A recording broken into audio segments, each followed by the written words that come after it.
Welcome to Penrose Learning, where we make understanding easy. You start by opening Chrome and going straight to Settings so you can control data. Tap the three-dot menu, top or bottom depending on your phone, and choose Settings. Once in Settings, find Privacy and Security. This groups the tools you need. You do this because Incognito leaves no local history, but Chrome still stores some site data and downloads. Make sure to access the right menu so the next steps act on the correct items. Now clear browsing data to remove any residual information. Tap Privacy, then Clear Browsing Data, choose a time range, pick all time to be thorough. Make sure cookies and site data and cached images are checked. Downloads and saved passwords are separate, so review them.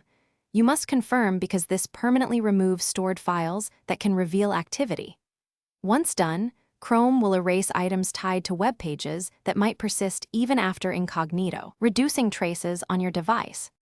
Finish by removing any downloaded files and optionally clearing synced data.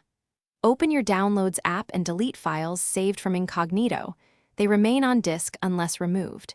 If you sync Chrome, go to Google account settings and clear synced data to prevent server-side records.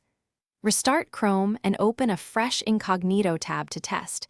If something looks wrong, recheck privacy settings and storage permissions. Common fixes include revoking file access or reinstalling Chrome. Thanks for watching. If this was helpful, leave a like and consider subscribing. See you next time.